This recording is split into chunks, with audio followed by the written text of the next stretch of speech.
Tonight, you are invited to rest.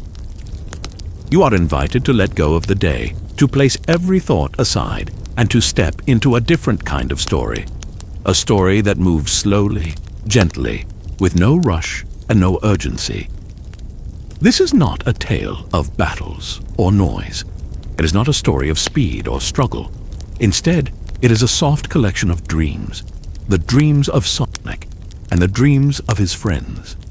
Each one unfolding under a calm sky. Each one glowing like a star. As you listen, you may notice your breathing slowing. You may feel your body becoming heavier, more relaxed, as if it is sinking into the bed beneath you. That is how it should be. These words are not here to keep you awake. They are here to guide you toward rest, to help you drift step by step into sleep.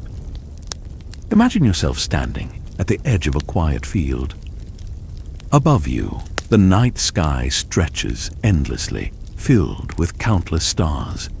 Their light is soft, never harsh, never blinding. They shimmer like distant lanterns, scattered gently across the heavens. A breeze moves through the grass, slow and steady, carrying with it the scent of flowers and the cool comfort of night air. You are safe here, you are welcome here, and as the night deepens, the world around you begins to glow, not with noise or chaos, but with the quiet presence of dreams. Somewhere nearby, Sonic is resting. You might picture him lying on the soft grass, his arms tucked behind his head, his eyes slowly closing. For once, he is not running. For once, he does not need to move quickly. Instead, he breathes calmly, letting the rhythm of the night surround him. Not far away, Tails is dozing beside a small lantern, the gentle hum of his workshop tools fading into silence. Knuckles leans against a stone near the Master Emerald, its glow casting a faint light across Angel Island. Amy sits by her garden where roses bow under the weight of moonlit dew. Shadow stands at a quiet balcony, looking up at the stars until even his eyes softens, and he too drifts into stillness. Each of them is slowly crossing the line between waking and dreaming, and tonight you will follow. This is the world of dreams, a world softer than the waking one, a world without battles, without noise, a world where every sound is a lullaby, and every image is painted in slow, gentle strokes. As you listen, you may notice your thoughts drifting like clouds passing across the night sky. Let them drift, let them move on. There is no need to hold them. Instead, notice how your body relaxes, your shoulders dropping, your breath deepening, your eyes becoming heavier. You are walking now, slowly, across that starlit field. Ahead of you is a path. It is not a path of stone or dirt.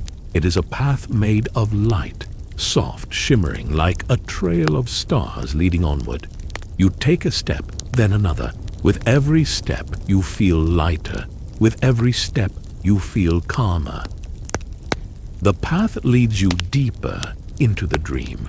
It leads you towards Sonic and his friends, who are waiting, each within their own quiet slumber. You will see their dreams not as sharp stories, but as gentle visions flowing one into another, with no beginning and no end. The first dream is waiting. It shimmers faintly, like a lantern in the distance. But there is no rush to reach it. You may walk slowly. You may rest along the way. The night is endless. The dreams are endless. And your rest is endless too. So let go of the day. Let go of thought. Let go of everything that does not belong in this moment. You are safe here. You are calm here. And very soon, you will be asleep. Now, let us begin. Sonic's dream begins not with a burst, but with a breath. It begins in a hush, the kind of hush that fills a wide field just after dusk, when the last of the day's colors have folded into the night. and the air cools around everything it touches. In this hush, Sonic lies flat on his back. The grass beneath him is soft and familiar, a gentle carpet that knows the shape of his body. The hill slopes away, slow and lazy, and the sky above is a deep, kind blue sprinkled with quiet stars. He does not move at first. He only listens. He listens to the small sounds the night keeps for itself, the distant ripple of a river, the whisper of leaves, the soft call of an owl like a punctuation mark in the dark. There is a rhythm here that feels like the steady beating of a drum, or the steady in and out of a breath. Sonic matches that rhythm, in, out, in, out. With each breath, the edges of the world around him soften. The hard lines of things, the ridges of rocks, the crisp outline of the horizon blur into gentler shapes. The stars seem closer now, like small glowing seeds scattered across a vast velvet sky. They hang there without hurry, and he watches them without hurry, feeling a slow warmth spread from his chest to his limbs. His heartbeat steadies, his muscles let go. In the dream he rises, not by force, but by the effortless intention of floating. He stands, and the earth beneath his feet feels like a story told again and again. Familiar, steady, safe. When he starts to move, he doesn't run to escape or to chase. He moves to remember what it is to glide. Each step is slow, like spacing out a good thought. Never hurried, always deliberate. As he walks, the grass parts softly and then falls back into place like hands smoothing a blanket. The path he follows is not a path made of stone or dirt. It is a trail of soft light, a drifting ribbon that curves gently over hills and dips across small valleys. It glows in pale blues and faint golds, and it keeps a steady, mellow glow so he can see without the light forcing him awake. Sonic follows it the way someone follows the sound of a lullaby, because it is comforting, because it leads him onward without demanding anything of him. Rings hover in the air along the path, like lanterns hung for a quiet festival. They don't clink or sing. They pulse with a mellow luminescence, each beat in time with Sonic's breathing. When he passes through one, a warm, sleepy feeling spreads through his chest, like the slow settling of a pillow under his head. The rings are not trophies here. They are gentle markers, small promises that the dream will be kind. The world around him is wide and open and generous. Meadows roll like slow waves, each crest tipped with silver dew that catches the starlight and spills it back into the sky. Trees stand spaced apart, their branches woven with tiny lights that look like moths, but are only the world's own way of blinking slowly to itself. Streams slide over pebbles in soft, musical ways, and when Sonic leans down to touch the water, it feels like cool silk, like a remembered song. He feels the wind against his face, cool and warm at once, as if it carries both the freshness of the sea and the comfort of an old sweater. The wind doesn't push him forward. It supports him, cradles him. It tucks a stray lock of his hair behind his ear and makes the fur along his arms stand in a tiny, pleasant shiver. Sometimes it brings scents, the faint sweetness of blossoms that bloom only at night, the mineral pinch of rain that hasn't yet fallen, the distant smoke of a fireplace where someone is quietly chopping bread. Along the way, Sonic sees small signs of friends, but not in full detail, only the gentle suggestion of them. A pair of twin tails appear as two faint fox-shaped moons overhead, turning slowly. A single red glove rests on a rock, like a bookmark. A rose unfolds on a breeze and then folds back up again, as though shy. These are not interruptions to his calm. They are the tender reminders that he is not alone, that sleep is shared even when it is private. The horizon itself in this dream has no boundary. It stretches and bends like a ribbon of silk until it becomes a promise rather than a limit. When he walks toward it, the ground becomes lighter, the air softer. Mountains appear as sleeping giants far away, their peaks tucked beneath clouds like blankets. The ocean is a quiet sheet of black glass that only reflects the stars. Sometimes he sits at the edge of the shore and watches the tides, and the water returns his gaze as if in a conversation without words. There are moments of pure, uncomplicated joy, a hill to roll down slowly, the sensation of leaves running between his fingers, the sparkle of fireflies that don't dart away but hover politely, glowing with a contented patience. There are no jolts of adrenaline here, no urgency, no need to prove anything. Even the memory of speed he carries is softened. It feels like remembering a favorite song, the chorus you hum under your breath, not the drum beat that sets a race in motion. As he wanders, the stars rearrange themselves into scenes: a little fox in the lower sky, an emerald-shaped cluster to the east, a silhouette of a city that looks like home from far above. Sonic watches these rearrangements like a child tracing animals in clouds. Each constellation whispers a small, reassuring phrase. You are safe. You are soft. You are enough. He breathes these words in and lets them rest in his chest. At some point, the horizon folds and Sonic finds himself on a gentle rise that looks down over all the places he loves. The Master Emerald rests quietly, not glowing fiercely, but bathing the scene in a soft, green evening. Angel Island floats in the distance like a memory set aside for later. In the valley below, small lights wink homes, workshops, gardens, each one a tiny pulse of lived life, steady and unhurried. He sits. He closes his eyes. In the dark behind his eyelids, images drift by like slow fish, gliding through warm water. Faces of friends, the echo of laughter, the sound of a planet that keeps its own time. Nothing demands his attention, nothing calls him into duty. For once, he does not have to be quick or clever or strong. He is allowed to be still. The dream's rhythm slows again. The path of light dissolves into the grass. The rings dim until they are faint memory. Sonic's breath matches the hush of the field.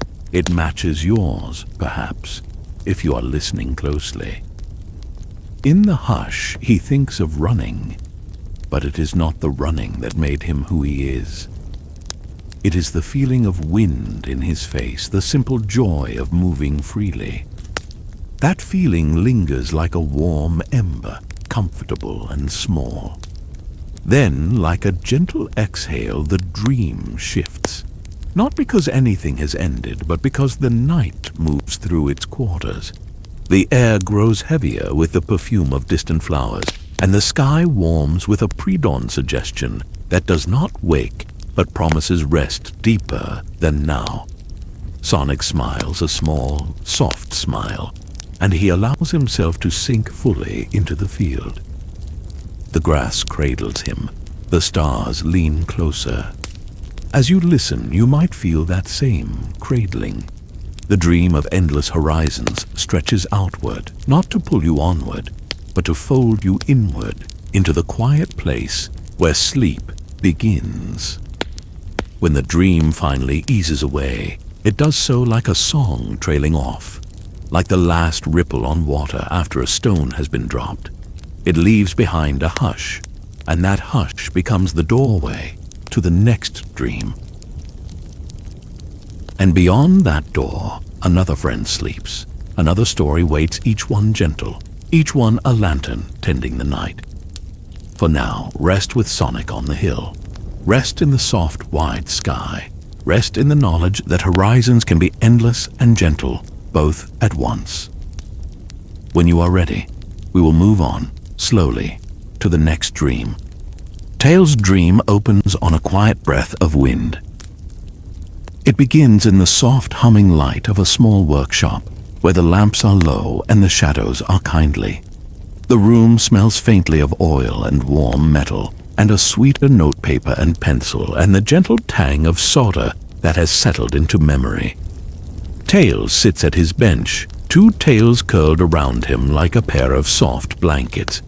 His eyes are heavy. His hands rest on a half-finished model. But for once, his fingers do not twitch with the urge to finish. They simply rest. He lets the tools cool. He lets the plans fold away into the hush. When he closes his eyes, the walls around him expand into sky. The roof opens into a vast twilight, and the little workshop becomes a cockpit that floats on calm air. The tornado, not roaring but breathing, not a machine but a companion, waits with patient engines like a sleeping animal. Its wings are wide and feather-soft in this dream, and the seats are pillows. Tails climbs in without hurry, and the tornado lifts in a manner that feels more like being picked up by a parent than taking flight. Careful, reassuring, protective. The first thing Tails notices is the color of the sky. It is not only blue, it is a choir of deep violet and gentle indigos, washed with the palest silver where starlight gathers.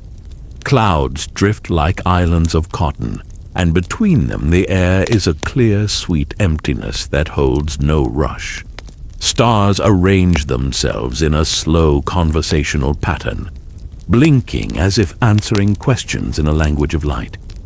They form safe shapes, a small fox with twin tails, a winding ribbon for a path, a lantern for a soft guide. Each constellation leans in, as if to say, "I will show you the way when you are ready." Tails leans his head back and watches the sky move.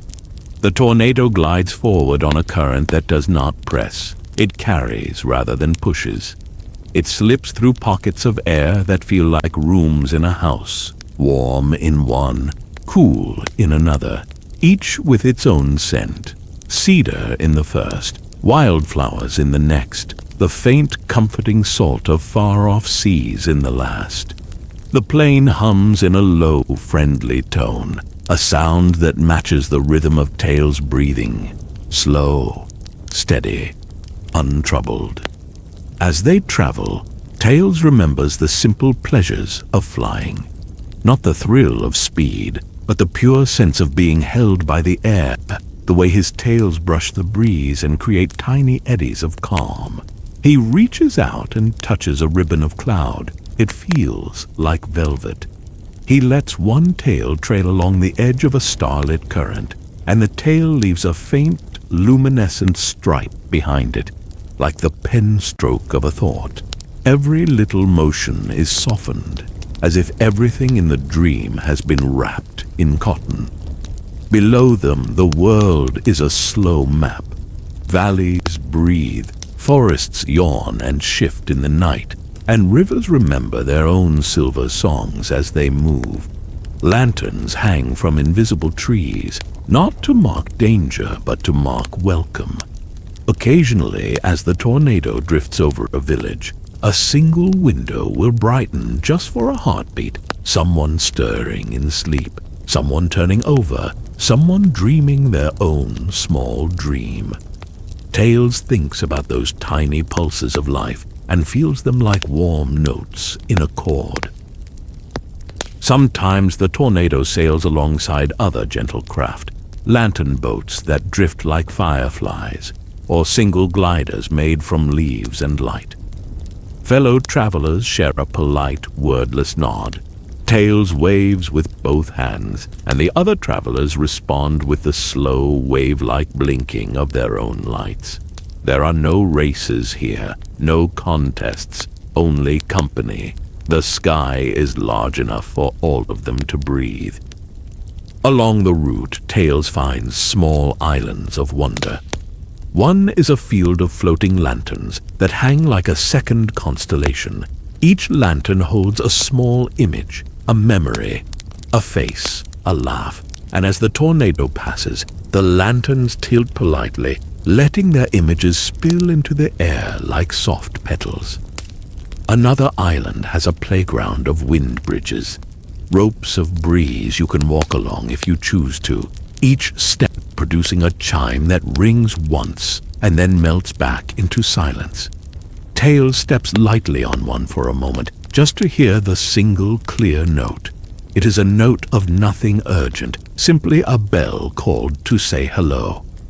Sometimes the tornado slows and drifts into a hush so complete that Tails can hear his own steady pulse. Those are the moments he keeps. He presses his forehead to the cool glass and watches the world slide slowly by. A silver ribbon of river, a lighthouse that folds its light like a mother rocking a child. A distant island with trees that are all the colors of twilight. He breathes in the peace and lets it settle in his chest like a small stone placed there to remind him of steadiness. Tails' dream mind, the part that always wants to create and fix and tinker, still moves, but it moves like a hand tracing the outline of a cloud. He builds machines here that do not need to be practical. A lantern that remembers laughter, a little glider that hums lullabies when it tilts, a tiny clock that counts down not minutes but gentle feelings. He sets them on shelves in his mind and smiles, knowing they will be there if he ever wants to visit again. There is no urgency to perfect them. They are sketches for comfort, not for product. As they cross a particularly luminous band of stars, Tails looks down and sees, far below, a ribbon of light shaped like a pair of tails, twined together. The sight makes him feel rooted and free at the same time. He thinks of Sonic for the fraction of a moment, not in the way that pulls him to action, but in the way that steadies him.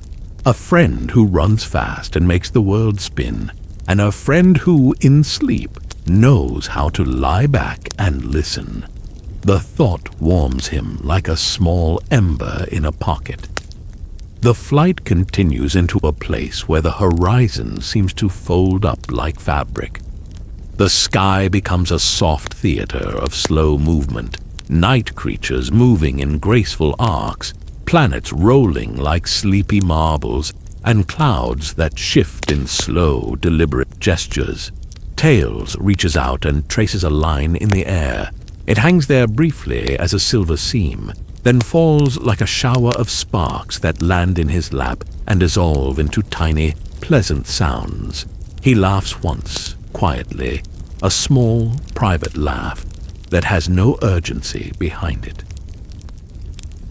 At the edge of the dream, the tornado finds a place to rest, a high, lonely perch, where the world below looks like a map painted for bedtime.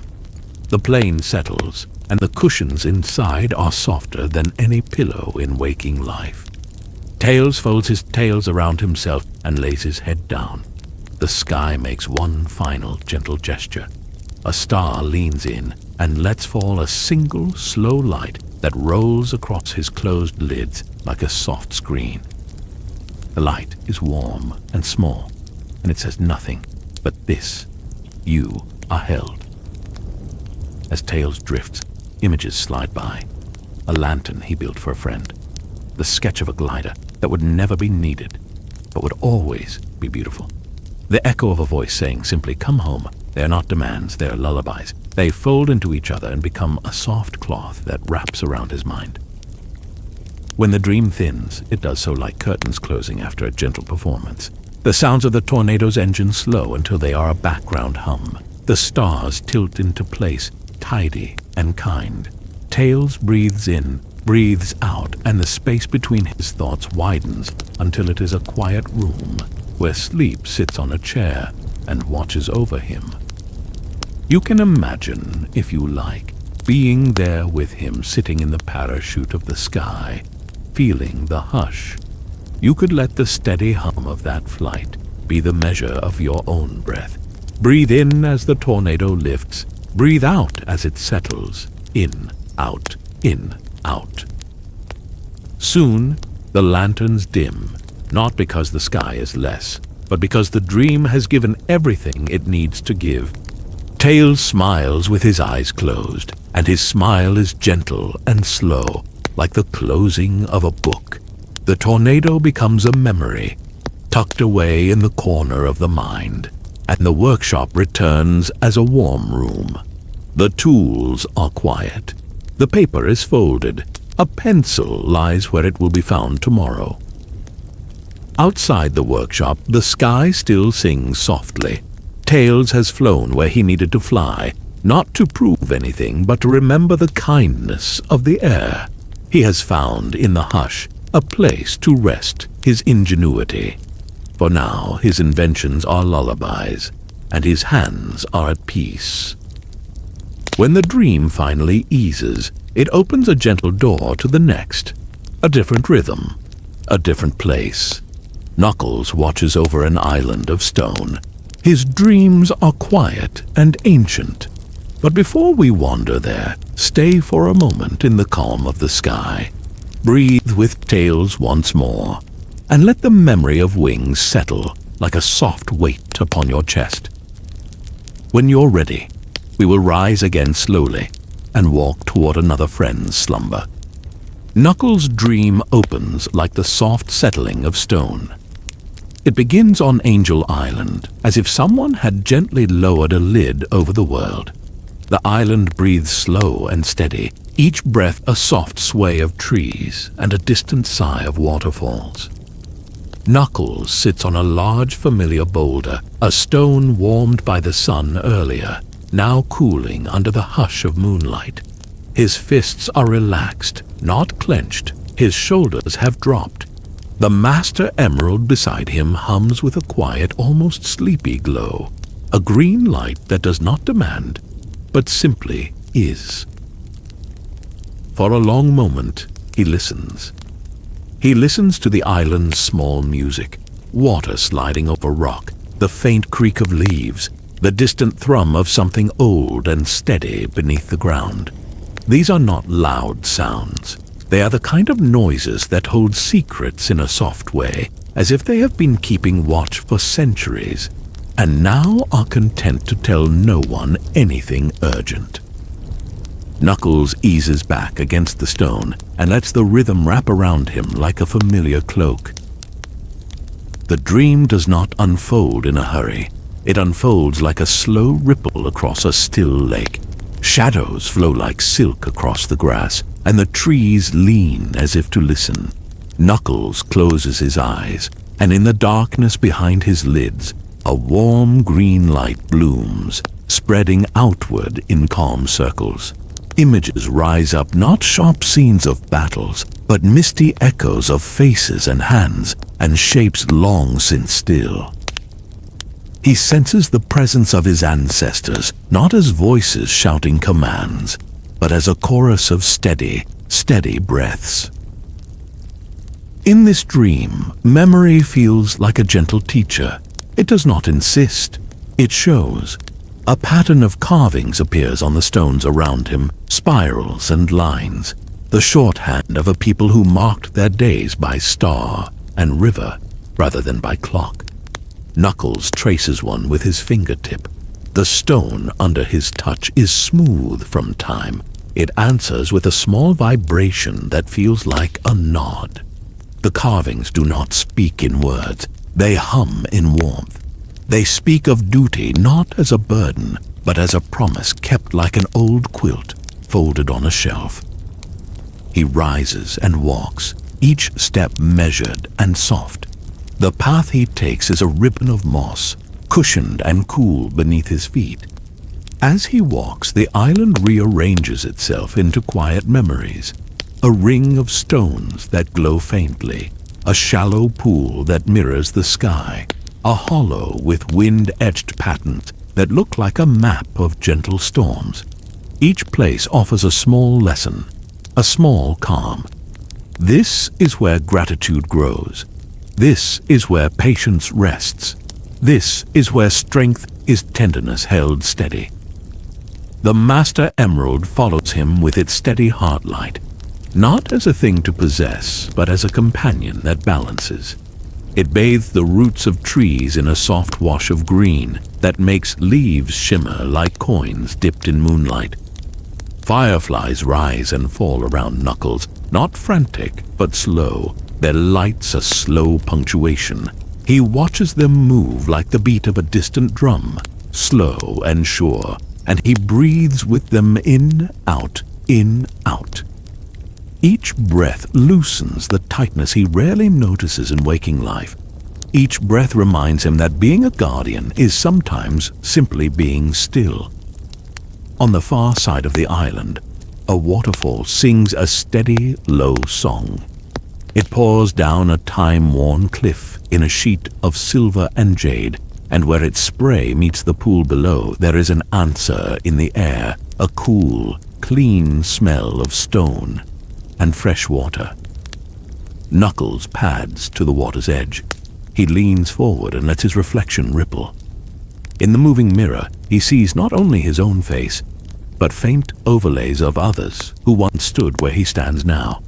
A broad jaw softened by age, hands calloused with care, eyes that know the shore like a map.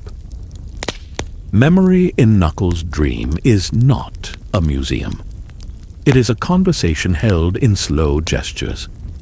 The island moves through scenes like a storyteller, turning the pages of a large, quiet book. One page shows a handful of children racing along the cliffs, laughing without hurry. Another shows elders teaching how to carve a stone so it will remember rain. Another shows a long night when people sat in a ring and kept each other warm with stories until the dawn eased into them. Knuckles watches each vignette like someone reading a favorite line again, because it still tastes like home. He feels the presence of purpose in the air, a gentle, anchoring purpose. It doesn't demand heroics or proof. It asks only that he stands true, that he remembers where the line was drawn and why. In the dream, purpose becomes something you can fold into the palm of your hand and set down when you sleep. It becomes a soft thing, as domestic as a hearth. Knuckles is reminded that sometimes protection is simply being there, that true guarding is patience wrapped in a willingness to listen. Around him, small animals move with the same slow care. A fox pads by and pauses at the edge of its path. A bird circles once and lingers in a tree, head tilted as though considering a question. Even the island's stones seem to breathe, exhaling little motes of light that rise like pollen and then float away. There is a sense of everything in the world knowing its place, and that knowledge calms him in a way he didn't know he needed. There comes a place where the ruins of an old watchtower stand like a tooth of time. Knuckles climbs the gentle slope that leads to it, and inside the tower there is an old bench, smooth from years of sitting. He settles there, folding his legs beneath him, and as he does, the tower opens like a cup to the sky. Above, constellations have gathered in patterns he recognizes, not the tales of warriors, but maps of seasons, of water, of trade winds. The stars do not command him to act. They simply remind him that he is part of a long line that tended the same sky. Tonight, the ancestors send small gifts that are less like objects and more like feelings. A warmth in the cheeks that speaks of laughter shared. A quiver in the shoulders that means someone once learned to hold grief without being broken by it. A quiet pride that is not loud, it is the warmth behind a knitted blanket. Knuckles receives these things and lets them settle. He feels steadier, like a tree that has been watered after a long drought. In a shallow hollow near the tower, The moss glows faintly with a light that seems born from the island's slow heartbeat. Knuckles lies back on the moss and lets the glow warm his spine.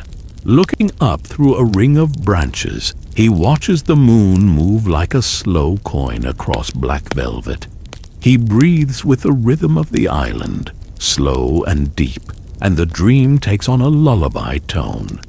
The moss cradles his back, the stone hums like a sympathizer, the wind mouths quiet consonants against his ear. Sometimes in life, Knuckles thinks, guardianship has been loud. It has been roars and alarms, and nights of waking to the sound of danger. But in this dream, guarding is simple. The placing of a hand on a shoulder, the mending of a net, the tending of a small fire. It is keeping a promise not with a sword, but with presence. The dream is teaching him an older lesson. Strength need not always be action. Strength can be the slow, patient holding of the line so others can rest.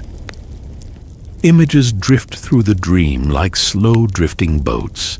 He sees children with painted faces running in a ring, and then the same children decades later, teaching their own small ones how to read the sky's slow changes. He sees personal tokens left at the base of a tree, a carved pendant, a bit of cloth, simple offerings to say thank you. He sees hands working together to lift a fallen stone and set it back into place. These images fold together into a patchwork that smells like the earth and tastes like history sung low. As the island breathes, Knuckles feels the edges of himself blur with memory. The hardness around his heart softens into a steady rhythm that is not unlike the slow hammering of a clock. It is a clock that measures seasons, not minutes. It ticks in a way that assures him there is time for all things. There is time to stand watch. There is time to sleep. At the last, before the dream eases, the Master Emerald gives one careful pulse, a breath of green light, like a sigh. It does not shout, it simply warms the stones and the trees and Knuckles' hands. He closes his eyes. In the dark behind his lids, images roll like old film, gentle and steady. The island sounds lower their volume like someone turning down a lamp. The moss under his cheek holds him like a pillow. The dream leaves him with a small, private gratitude, the kind that does not need ceremony, only acknowledgement. He thinks of a small child's smile, of a repaired net, of someone saying, simply, "You were there." That gratitude settles like a pebble in the chest and makes a small, comforting weight. When Knuckles finally drifts, it is into a sleep as sure as a tide. The island watches, patient and wise. The Master Emerald glows on, not bright, but faithful, a lighthouse of green. The watchers of old would be pleased perhaps with his quiet keeping. They would see him resting and think, yes, that is the right way to hold a thing. And when you listen to Knuckles' dream, you might imagine yourself sitting on that moss beside him, feeling the heartbeat of the island beneath you. Breathe with it. Inhale the cool scent of stone and water. Exhale, letting responsibility melt into the soft air. In, out, in, out. Soon the island's lullaby will fold into another song. Amy will be tending a garden of roses, and her dream will bloom with the gentleness of petals. But for now, remain a moment in the hush of stone and water, with Knuckles breathing easily, learning the quiet that is older than any alarm and kinder than any shout. Amy's dream opens like the soft unfolding of a petal. It begins in a small, moonlit garden tucked away from the rest of the world. The sky above is a deep, velvety blue, the stars like tiny pinpricks of silver. Moonlight pools in the hollows between hedges and tiptoes along the edges of flower beds, making dew drop like tiny lanterns on every leaf. The air is cool and mild, carrying the gentle perfume of roses, not sharp, not overwhelming, but the kind of scent that tugs at memory and loosens the chest into a slow, contented sigh. Amy is there, barefoot on warm stone, moving slowly with the deliberate care of someone who tends to small, important things. Her hands are soft, and when she reaches for a stem, she does so with reverence, as if touching the edge of a story. She wears a robe of pale color that gathers light like silk. It flows without fuss as she walks. Her movements are measured, almost musical, a quiet choreography of pruning and gentle touch. The garden is large but intimate, a labyrinth of rose paths and hidden benches. Roses bloom in 100 subtle shades, deep sleepy crimsons, pale pinks that seem to hold a sunrise inside, lavender-petaled roses that smell faintly of rain. Each flower seems to open not all at once, but in slow layers, presenting their hearts like whispered secrets. Vines climb archways and form soft tunnels. Occasional lanterns hang like fruit, spilling a honeyed glow across the ground. Amy pauses at an archway where roses have woven themselves into a door of petals. She runs a thumb over a bloom and smiles, slow and warm. The flower answers with a faint flutter of pollen that dusts her fingertips like glitter. She hums to the plants a low, tuneless hum that the garden recognizes. The hum seems to be a language here, one that asks nothing and offers everything. The roses lean in to listen, their petals trembling with appreciation. As she moves, Amy remembers small, gentle things. A picnic on a summer afternoon, a friend's laugh over a shared bowl of stew, the sound of Sonic's chuckle when he thought no one noticed. These memories are not bright spotlights, but soft lamps in a hallway. They glow, then recede, allowing the next memory its turn. Each recollection is a petal folding open, a private unveiling of affection and small joy. Amy collects them as one collects smooth stones, tucking them into pockets in her mind where they will be safe. Along a curving path, she finds a little fountain, its water like glass, stirred only by the slow fall from a rose-carved spout. The sound of the fountain is a steady, mellow note. It does not demand attention. It simply insists on its existence, constant and comforting. Amy sits on the rim and dips her fingers into the pool. The water slides over her skin like a whispered promise, carrying tiny reflections of moonlight that spill across her hands. A pair of small, rose-patterned fish dream critters, made up in the garden's own imagination, glide lazily below the surface, leaving ripples that trace slow circles outward. The garden is alive with small, companionable sounds. A moth's lazy wings, the rustle of a leaf, the occasional soft thump that is merely a falling petal. Birds do not sing here so much as clear their throats in polite intervals, offering single comforting notes before returning to hush. Fireflies float like shy lanterns, and when they pass by Amy, they linger a breath longer, as if waiting for her to say something. She speaks, not aloud, but into the air, a soft string of words like, "Thank you," "Good night," "Be well." The garden answers by opening another flower. In the heart of the garden, there is a small clearing where a wooden swing hangs from a flowering bough. The swing sways faintly, though no breeze stirs, as if moved by the memory of laughter. Amy climbs into it and rocks slowly. The motion is sleepy and measured. As she swings, the roses around her lean inward, their scent intensifying in a warm ribbon that wraps around her shoulders. She closes her eyes and lets the movement hum through her like a lullaby. Figures pass in the garden, but more like impressions than full presences. A pair of twin tails ripple past as a shadow that curls into a fox-shaped patch of starlight. A red shoe leaves a tiny print by the fountain and then fades into the grass. Knuckles' silhouette crosses a distant ridge, steady and patient, and the sound of his slow footfalls becomes a metronome that steadies the dream. There are no abrupt arrivals here, only soft come and go, the way friends sometimes appear at the edge of a pleasant memory. Amy's hands are busy but calm. She prunes a leaf with care, hums to a stubborn bud until it relaxes, ties a ribbon around a branch that likes to droop. Each small deed is full of kindness. Each small kindness is performed as if it were the most important thing in the world. The dream teaches her that tending need not be grand to be meaningful. A ribbon tied neat can be an entire sermon of love.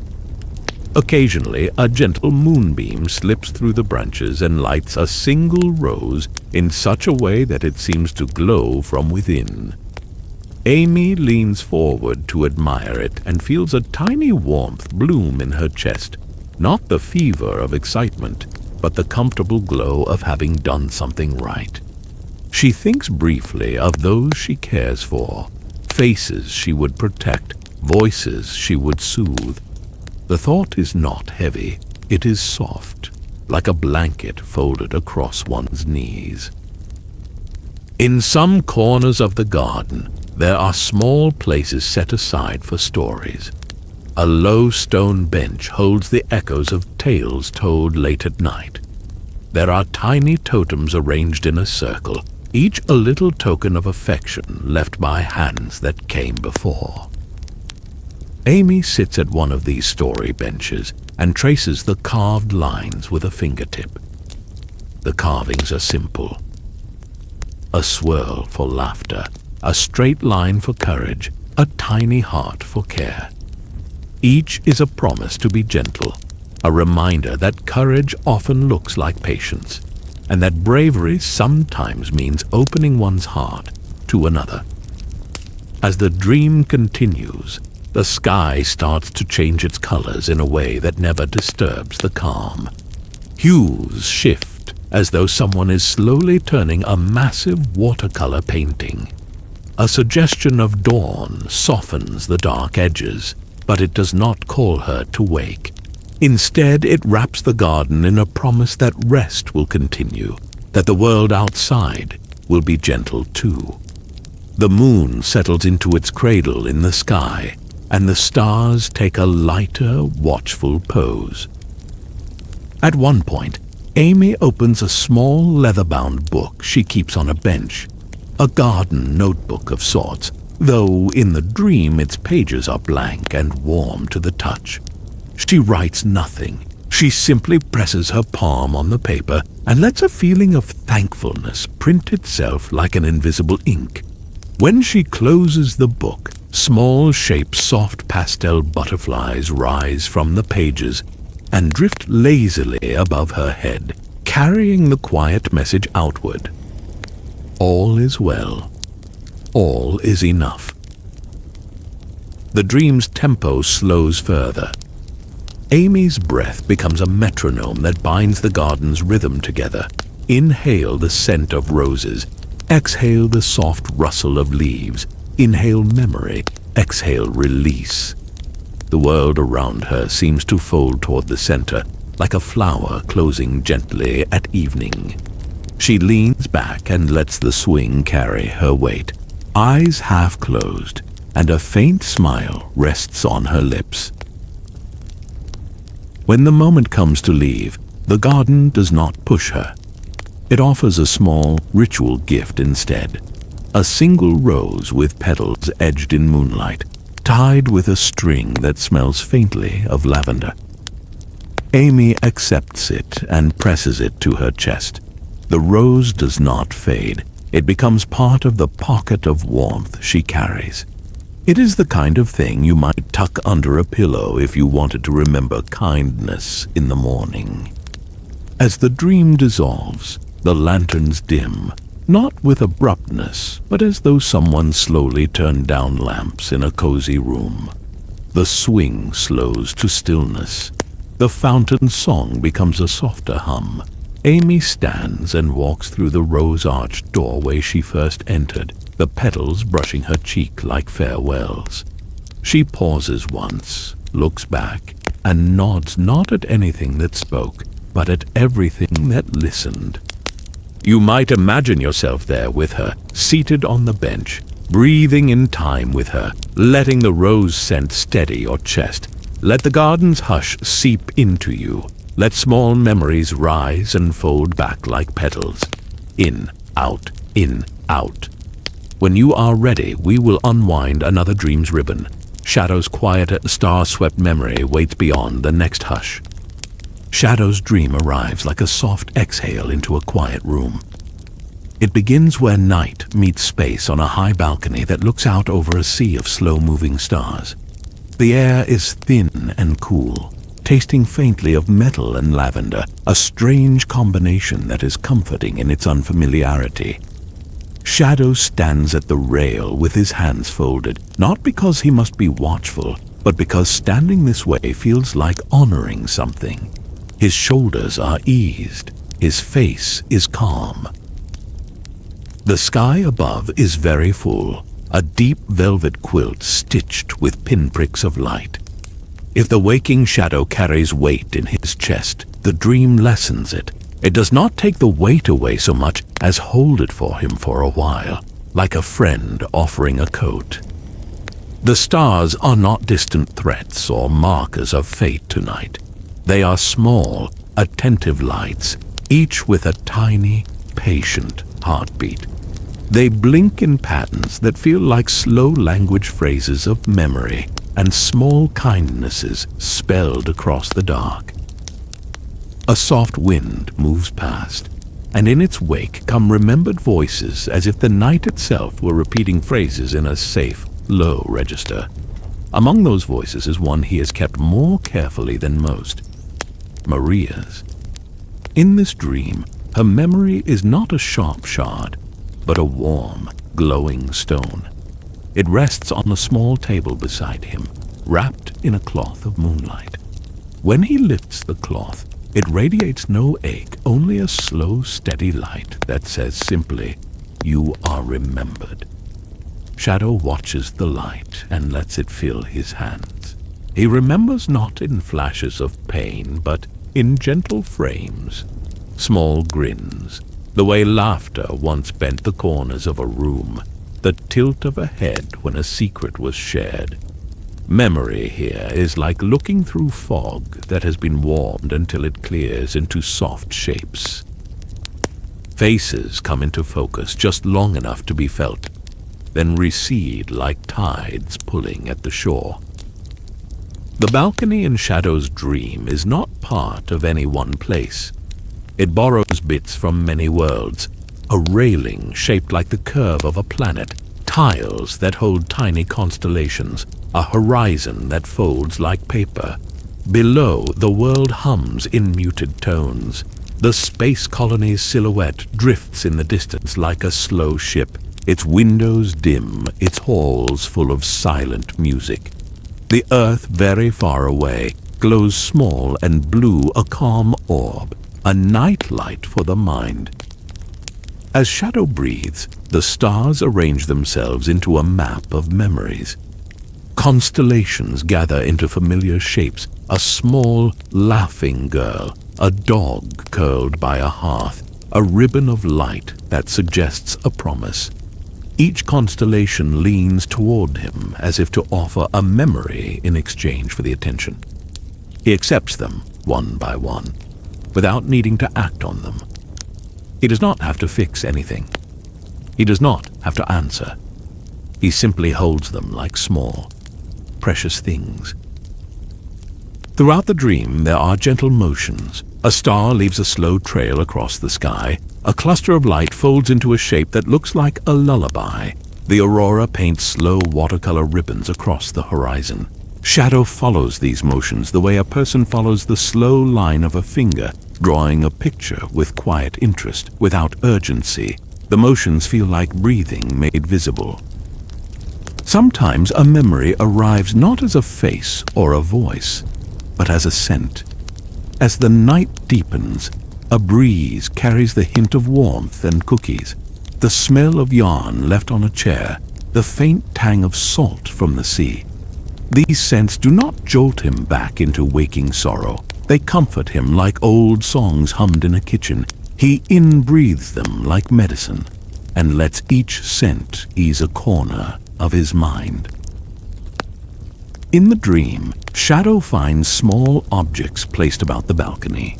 A worn toy, a small stone with a smooth edge, a paper crane folded imperfectly. Each object is a talisman of ordinary life. He lifts them not to analyze, but to remember in the kind of way that smooths the edges of grief. The paper crane flutters once, and then settles in his palm, heavier than paper because it carries warmth. There is no spectacle here, no flash of power. The dream does not call upon his abilities, it quiets them. Where Shadow often measures strength in action, the dream asks only for attention. He sits on a low bench and watches a simple thing, a single light hovering above the rail. The light does not move much. It hangs there like a slow heartbeat. Each time the light expands, the memory next to him edges into clarity for a moment. Each time it contracts, the memory becomes a soft glow again. The rhythm is steady and unintrusive. It is the sort of rhythm you can lean your breath on. At times, the dream gives Shadow the chance to rewrite small fragments, not to change the past, but to reframe it as one might smooth a bent page. He imagines briefly telling Maria a small joke to see her smile, or tucking a scarf around her shoulders on a windy day. These small rewrites are not attempts to change. They are gentling acts, miniature repairs that leave no footprint but bring him peace. The images do not demand consequences. They are simple scenes that bless rather than bind. Moving deeper, the balcony becomes a bridge over a field of slow-glowing Chao. They drift like soft lanterns beneath him, their small faces peaceful. Shadow watches them and feels a tenderness unexpectedly bloom. The creature's soft coos and tiny chirps stitch into a lullaby that matches the hush of his heartbeat. For a creature known for solitude, the company of small, untroubled things is a balm. He thinks of old conflicts as distant weather. Storms that once roared are now described in the dream as rain on a far roof, sound heard but not personally soaked by. The dream makes even those remnants of trouble small and domestic, useful as stories told at the end of a long day. They are lessons now, stitched into a larger quilt of quiet. In one scene, Shadow stands at the rail and lets the sky show him a slow parade of images. Himself as a boy, learning to steady his hands. An adult moment when he chose to hold back a strike and instead offered a hand. A moment of unexpected laughter, shared with a friend. The parade is gentle. It does not demand he praise or condemn himself. It asks only that he witness. In witnessing, he grants himself permission to let the knot in his chest untie a little. Sometimes the balcony's rail opens into a corridor of doors. Each door is painted in a color that suggests a memory. One is a soft blue that holds days spent helping others. Another is a quiet gray for hours of introspection. Shadow walks past each door without needing to open it. He recognizes that memory is not a prison door or an open wound. It is simply a room to visit and then leave when you please. A slow sound arrives like a tide. A faint music made of wind chimes and distant engines. A melody neither happy nor sad, but simply honest. The melody reminds him of Maria's laugh, but softer, like a borrowed melody. He hums along without thinking, and his voice meshes with the night. The act of humming becomes a small altar, a way to honor what came before without being swallowed by it. As the dream moves toward its end, the lights above him gather into a single, soft globe that floats down and settles on the bench beside him. The globe contains no images now, only a warm, pulsing glow. Shadow lays his palm upon it. The glow is not a cure, but a company. It says, "You are not only what you carried, you are what you let go of." It teaches him that memory can be held lightly, like a pebble pressed into the heart to remind you of the world's shape. When the dream finally yields, it does so slowly. The balcony doesn't collapse. It folds its wings like a sleeping bird. Stars dim in a careful choreography so nothing drops suddenly into darkness. Shadow breathes with the hush. The small stones on the railing are still. The paper crane has found a place to rest. The space colony's silhouette drifts farther, placid and distant. Earth remains a soft blue bead. Before the dream completes, Shadow takes one last look at the memory stone wrapped in moonlight. He does not put it away so much as lay it on the bench like an offering, not because he must maintain it, but because remembering is itself a kind of honoring. With that small, deliberate gesture, the dream closes a soft book. The pages do not disappear. They simply tuck back into the binding. You might imagine sitting with him, hand near hand, feeling the cool air. Match your breath to his slow in, slow out. Let the hush of starlight sit on your shoulders like a shawl. Allow the small lights to be enough, and let the larger shapes fade into comfortable silhouettes. In, out, in, out. Behind this hush waits another dream. Eggman's quiet workshop, where machines tick like clocks and ideas settle into sleep. But for now, rest with Shadow under the starlight. Let the memory glow steady and small. Let the chest unclench a little more. When you are ready, we will move on softly to the next dream. Eggman's dream opens like the creak of a well-oiled hinge, familiar, slow, and oddly comforting. It begins in a small room that is both workshop and nursery, where copper pipes hum in low, friendly rhythms and lamps glow like watchful eyes. Tools hang neatly on pegboards, each one resting where it has always been when no urgency calls. The air is warm and smells faintly of oil and citrus polish, a scent that suggests care rather than chaos. Eggman sits at a bench beneath a window that looks out onto a sleepy sky. He is not scheming. He is simply present, hands folded and eyes soft. When he closes his eyes, plans loosen like coiled springs.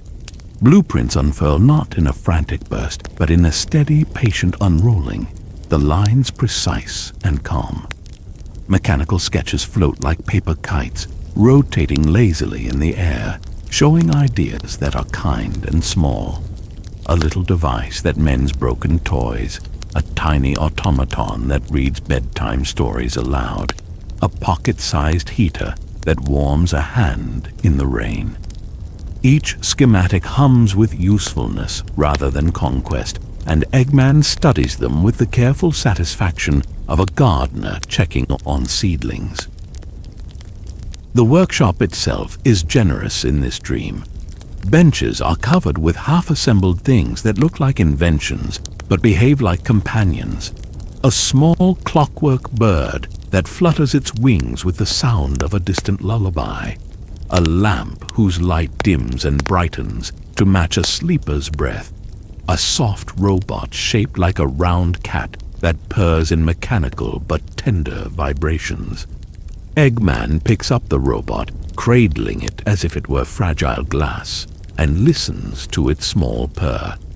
The sound steadies him the way a simple melody steadies a restless child. Outside the window, the world is gentle. Lanterns glow in clusters on distant rooftops. A quiet rain begins, not a barrage, but a polite tapping that polishes the world and hushes it at once. Each drop rings on the workshop roof like a tiny bell, and the melody they create layers into the low hum of the machines. Eggman opens a drawer and pulls out scrap metal odds and ends with stories, and lines them up like a row of small memories. He regards each piece with a designer's tenderness, imagining what small kindness it might become. He spends part of the dream at a wooden table, carefully shaping a simple toy.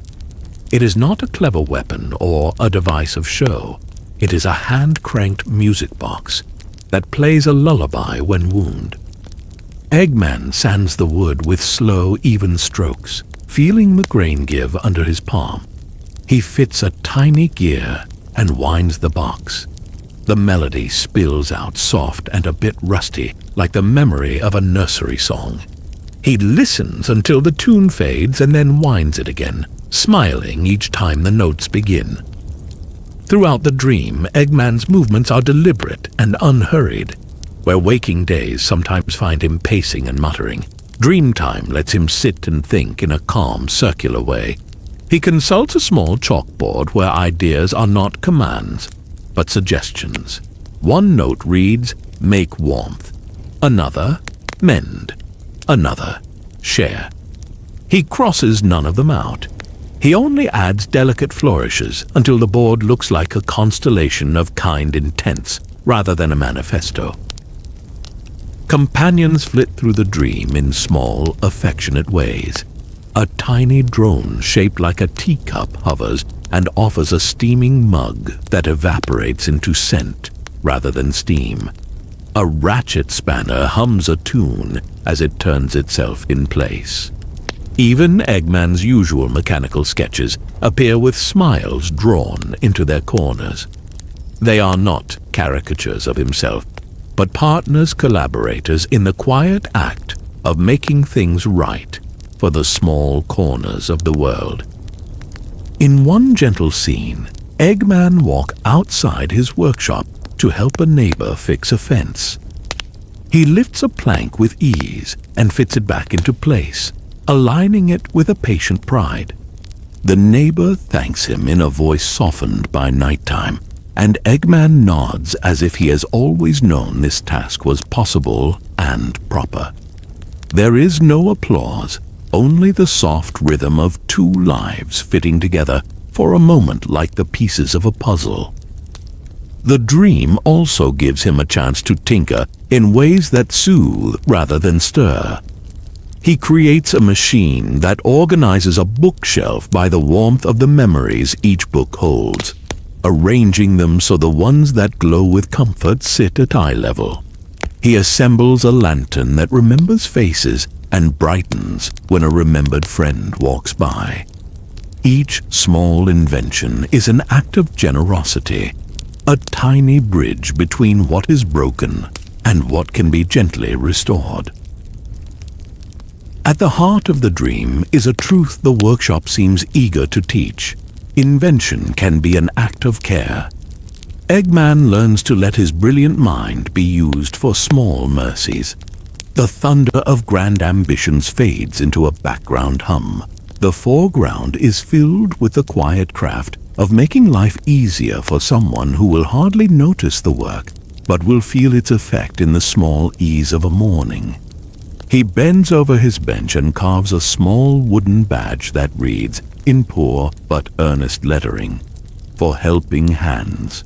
He pins it onto a soft robot's chest and watches the robot blink as if it understands what it means. As the night deepens, Eggman sits by the window with a notebook on his lap.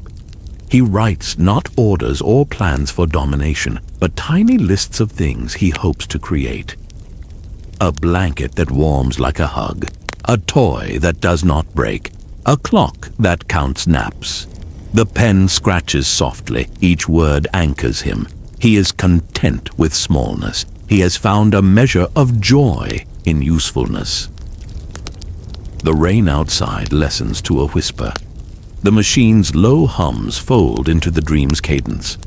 Eggman tucks the little music box into a drawer as if placing a secret promise somewhere safe.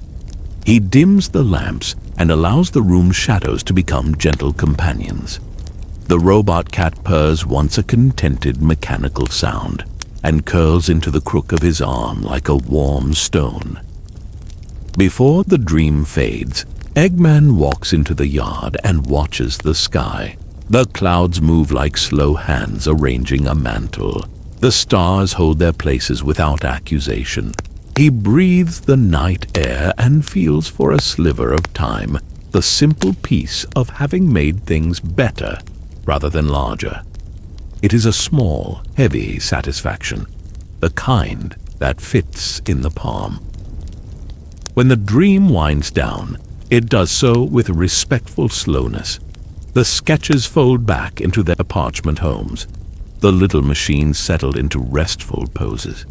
Eggman closes his eyes and allows the calm to sink into him, like oil into wood. He wakes not with a shout, but with a soft, sleepy grin, a face that looks as if it has remembered something useful and kind.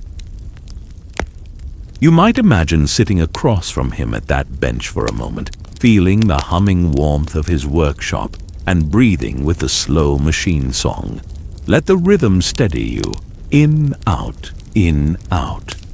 Allow the comfort of small inventions, the music box, the robot cat, the lantern to fold around your shoulders like a shawl. Beyond this hush waits the Chao garden, where tiny, shimmering creatures dream together in slow circles. But for now, rest in Eggman's workshop, in the idea that creation need not be grand to be meaningful, and that gentleness can be engineered with care. The Chao's dream opens like the soft toll of a small, distant bell. It begins in a garden that seems to have been woven from moonlight and quiet. Paths of pale stone wind between ponds that mirror the sky, and the grass is the kind that bends back slowly when you rest a hand upon it. Little lamps hang from low branches, not harsh lanterns, but soft orbs that breathe light in and out, as if they, too, are breathing with the world. The air smells of wet earth and sugared fruit. Each inhalation feels like a small settling. Chao are everywhere and nowhere at once. They are tiny shapes like living beads of light, each with a pair of gentle eyes and a small, steady hum. They roll like soft pebbles across the lawns, wobble at the edges of puddles, and paddle in the ponds with the polite flip of small toes. Their bodies shift color with moods you do not need to name. A pale blue for contentment, a blush of pink for curiosity, a small green shimmer that means sleepy comfort. Watching them is like watching a slow constellation move close to the ground. The garden is a place made for small things to feel large and safe. Beds of moss form little beds for afternoon naps. Tiny bridges cross tiny streams. The bridges are just wide enough for two Chao to sit and bounce together. Each stone on the path seems to be placed to encourage gentle footsteps, to invite wandering without hurry. Flowers nod their heads as if in greeting, and when a Chao tucks itself beneath a leaf, the leaf lowers a little farther to give shade. A hush runs through the garden that is not empty but full of quiet conversation. Chao coo in warm tones that ripple like wind through reeds. Sometimes they sing in groups, a chorus so soft it sounds like someone turning the page of a book. The song holds no urgency, only patterns, little repetitions that are pleasing to the ear. A three-note trill, a two-beat hum, a long, warm tone that fades like a smile. The music is gentle enough that it could be the very rhythm of sleep itself. Near the largest pond, there is a ring of small stones, polished and smooth, where Chao gather as if for a slow festival. They form a circle and face inward. Sometimes one will roll to the center and tell a thought, not with words, but with a shimmering change in color. The others answer with a chorus of tiny sounds that mean in the garden's language, "We hear you." We hold you. The ring is a quiet club of care, where feelings are shared and then returned like soft towels. The water in the ponds is clear as glass. Little lily pads float like boats that never need to be rowed. Chao dive in with the smallest of splashes and reappear with droplets on their heads that catch the light like the tiniest stars. When they swim, they move as if they have learned to read the water's page and follow its slow arcs, gentle turns, soft loops. The movement itself seems to soothe the pond. The water's surface keeps the memory of each ripple for a heartbeat and then smooths it itself again. There are small rituals in the garden, acts performed with a reverence for comfort. One ritual involves a long, low bench where Chao bring offerings of tiny things, a perfect pebble, a leaf with a single dewdrop, a feather found near the fence. They place these gifts at the bench and then sit back, their bodies glowing faintly, as though giving itself is the heart of the practice. A different ritual is the light passing, where Chao form a chain and pass a warm, glowing orb from one to the next. Each pass brightens the orb a little, not by force but by intention, until the orb is a globe of easy warmth. Visitors come in shadow and suggestion. A fox's tail, flicked with good-natured caution, appears now and then as a curled stripe of starlight through the hedges. A small hedgehog silhouette pads quietly at the edge of the pond and watches the water without disturbing it. These visitors do not interrupt the hush. They fold into it, treated like extra breaths taken together. The Chao seem to know their friends by scent and by the rhythm of their footsteps. They greet quietly with the hush that says, "You are welcome here, and you may rest." In the center of the garden stands a gently glowing tree, its trunk dappled with runes of light that do not burn but pulse like a slow heart. The Chao call it the memory tree, not in loud proclamation, but with a soft, mutual understanding. Under its branches, memories are kept safe, not hoarded, but arranged like pressed flowers in a book. When a Chao wants to remember something kind, it will tiptoe to the tree and leave a tiny token, a curl of grass, a pebble, a single perfect dewdrop. The tree takes these tokens and returns them at night as tiny breezes that smell like whatever the memory held. One small Chao, curious and bold, finds a hollow at the tree's base and tucks itself inside like a child in a sleeping bag.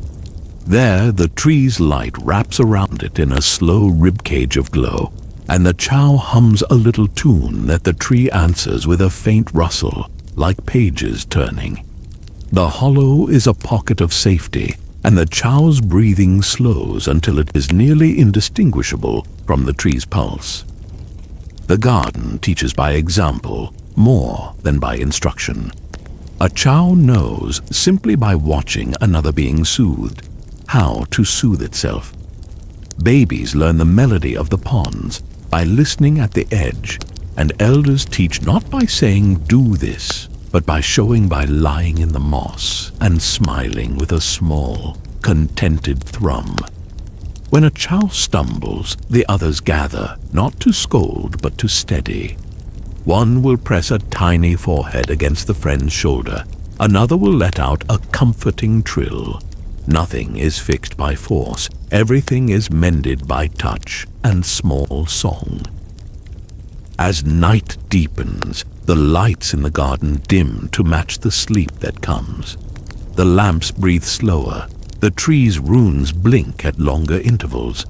Chao curl into themselves like soft vegetables tucked into earth, or they gather in pairs and lie side by side, their colors darkening into the most restful shades. A lullaby carries across the water, a 5-tone phrase repeated softly, as if someone whispered it into a pillow. It travels on the air and finds every creature. The pond mirrors the lullaby like a patient student, echoing it with small, concentric waves. The garden, for all its gentleness, is not static. It breathes and shifts like a living thing. New shoots appear, old petals fall. The small world rearranges itself to make room for growth. This motion is slow and deliberate, a reminder that change need not be an alarm. The Chao understand the pace of things. They know that growth is a long, gentle habit rather than a single event. Sometimes, in the hush, a single Chao will lift its head and look at the sky. The stars there echo the lamp orbs below, and for a moment the two systems wink at each other like old friends. The Chao who looks up seems to say something in its small voice, an unformed wish, perhaps, and the sky answers with a tiny falling spark that lands on the water and becomes a ring of light. The pond accepts it and spreads the light outward in semicircles that touch each resting creature. The ring is like a promise. Small gifts travel and become comfort for all. As the dream nears its close, the memory tree lets fall a single leaf, silvered in moonlight. It drifts down and lands on the pond's surface, and all around it the Chao stir just enough to watch. The leaf does not sink. It bobs slowly, moving in circles that widen until they touch the shore. The ripples meet the stones and the roots and return as softened waves. Watching the leaf become a gentle procession of circles, each Chao feels its small heart lighten. The garden's final ritual is a passing of light. The Chao gather, forming a long line that snakes through the grass like a slow constellation come down to earth. They pass a tiny orb of warmth from head to head. Each press a note in a quiet melody.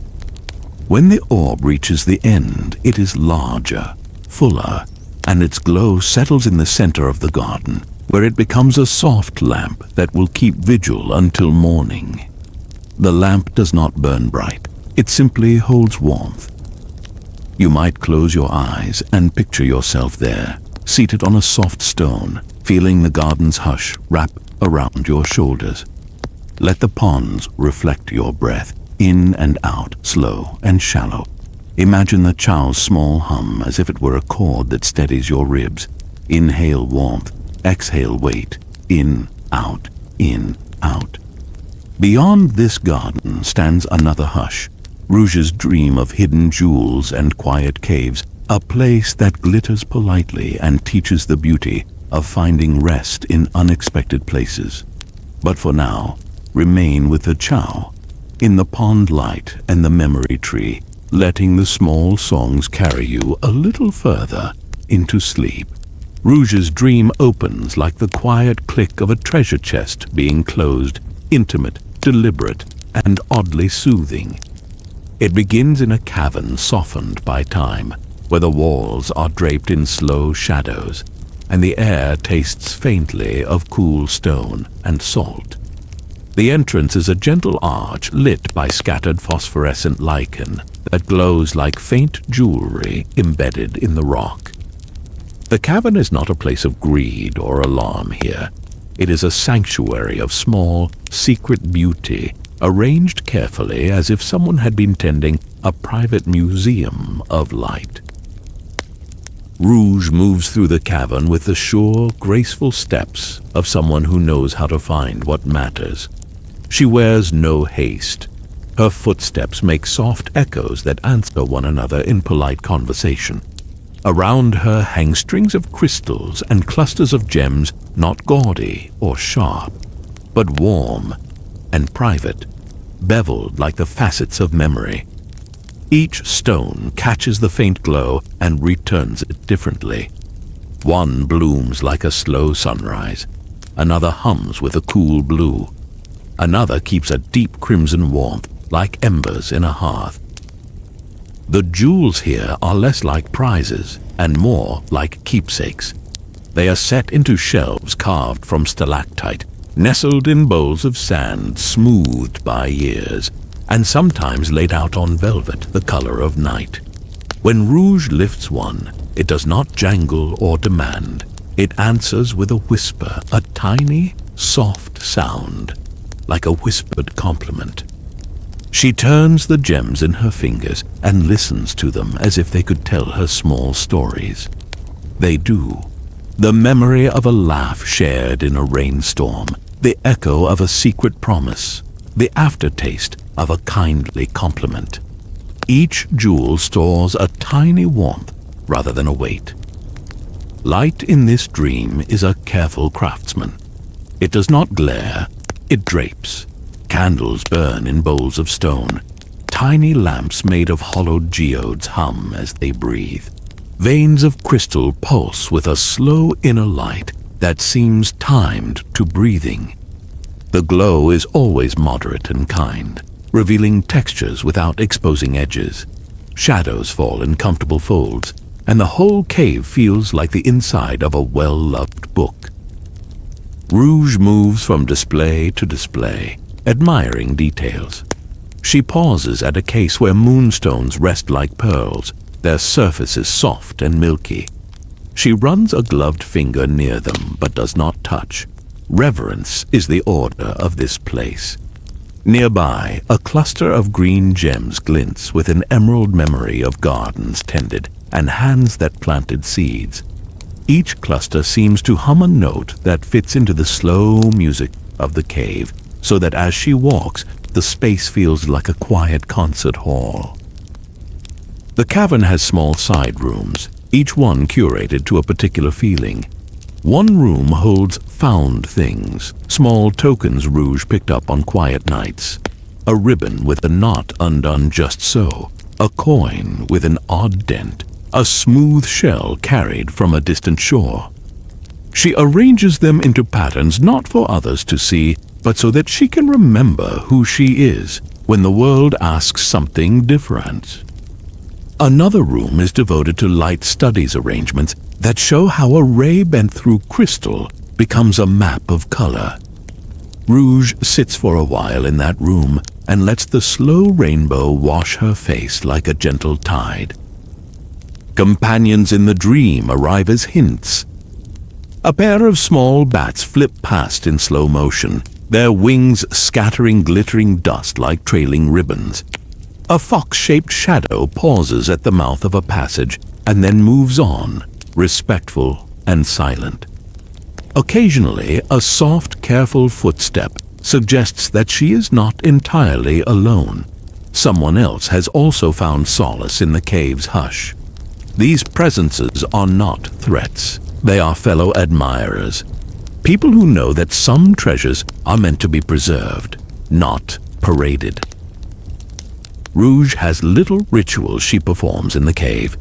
She will take a gem and hold it up to her eye, aligning the facets so that a particular reflection becomes visible. The silhouette of a friend, the curl of a child's smile, a distant city's lamplight. She arranges combinations of blue with a red to create a violet memory, a pale gold next to silver to make a dawn. These pairings create small, private stories that are neither public nor secretive. They are precisely where a personal comfort lives. At the heart of the cavern, there is a shallow pool, its surface like black glass. It reflects the arrays of gems above and magnifies them into a second underwater sky. When Rouge leans over the pool, she sees not just reflections, but small, dreamlike images. A map drawn in a careful hand, hands passing a small object between them. A quiet nod across a table. She loses herself in these miniature films for a breath and then lifts her head with a small, knowing smile. The cave's air carries melodies, not music as most would know it, but a sequence of tones chimed by crystal on crystal, a notation that is more a mood than a melody. When Rouge tilts a certain stone, the tone rings and layers into a chord that seems to tidy something inside her chest. The sound is delicate and kind. It does not demand recollection. only offers it gently.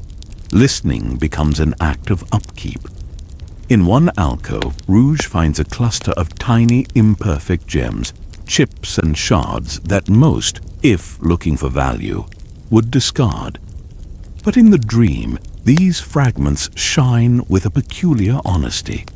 She gathers them and threads them into a simple necklace. The necklace is not flashy, it is intimate. When she fastens it around her neck, she feels a soft anchor reminder that beauty can be simple, and that worth is not measured only by size or clarity, but by where a piece has been and whom it has touched.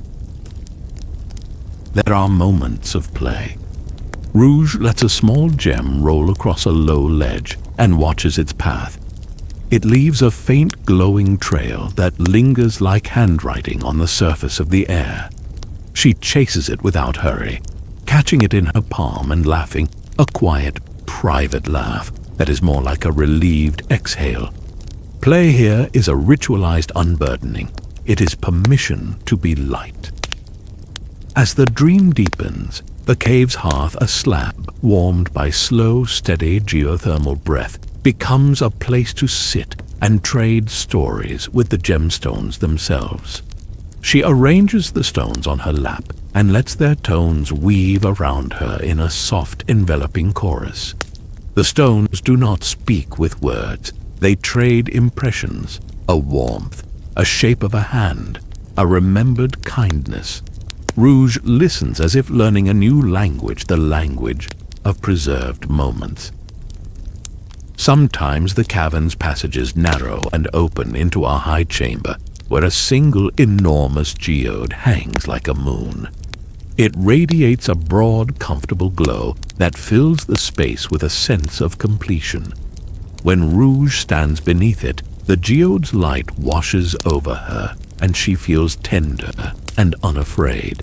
It is as if the cave itself is acknowledging that keeping things safe is a noble task, and that the treasures within are better for having been loved. When the dream begins to unwind, Rouge arranges the stones back into their places with gentle care, smoothing velvet and dusting shelves with a soft brush. Each motion is deliberate and paced, like making the bed after a long day. She steps toward the cave mouth, carrying a single small gem in a pocket close to her heart, a token she keeps not because it is rare, but because it comforts her. The night outside is still and kind. The lichen glow at the entrance dims to a polite farewell. Rouge pauses at the threshold and takes one last look at the cavern's collected lights. She nods to the room not because it has served her, but because she has learned from it.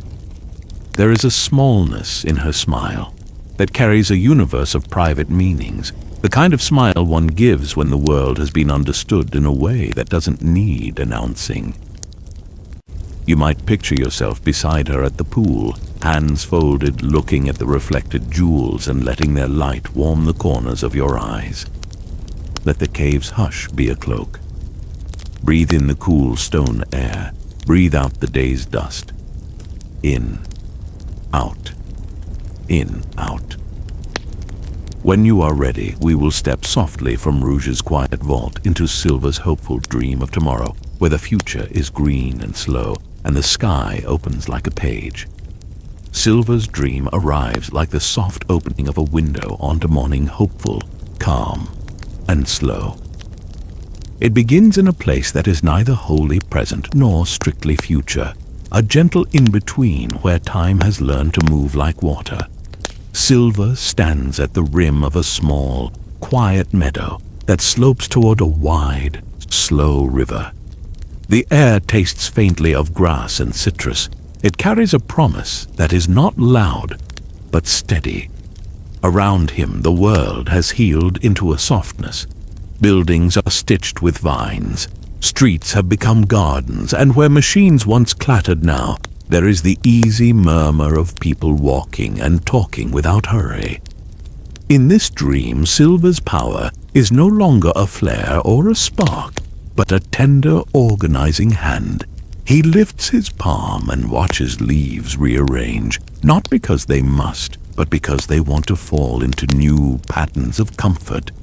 Stones slide into friendly shapes, forming benches and small bridges. Little trees bud in places where empty lots used to be. The motion is gentle and patient. It takes its time like a potter who shapes slowly so the clay does not protest.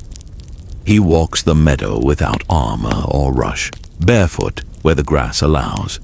The ground beneath him breathes back, cool and welcoming. At the riverbank, children play with small boats made from folded leaves and soft paper. The boats drift, patient and careful, never flipping. Laughter here is low and round, more like chimes than shouts. It is the kind of laughter that folds into a story and becomes a memory before it is even over. Across the water, a town rests under broadleaf trees whose branches are hung with wind chimes made of glass and shells. The townspeople move slowly, doing small things that matter. Mending a roof, teaching a child to plant seeds, painting a bench in a color that seems to make people smile a bit more when they sit. There are no hurried headlines here, no sirens, only the soft, persistent work of living well. Silver watches a small family tend a patch of vegetables along the river. The father hums as he tucks soil around a young sprout. The mother strings beans carefully. A child waters with a tiny can that makes a pleasant tick. They glance up and smile at him, and he feels the simple recompense of being seen. He thinks of the future he once worried about, the one where everything was urgent and sharp, and in this dream the edges have blurred into kind shapes. Problems did not vanish overnight. They were softened by steady hands and steady hearts. Technology here is thoughtful.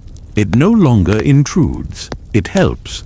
Street lamps that once burned fossil bright now are gentle oases of biolight, powered by slow rivers and patient sun batteries tucked like seeds into the ground. Trains move with the hush of long, rolling wails, their windows reflecting fields instead of neon. Small drones, not loud or intrusive, carry parcels of food and medicine, placing them at doorsteps like small, polite gifts. Machines hum a low communal hum that blends with the wind. Silver's gift in this dream is the ability to coax time's rough edges into smoothness.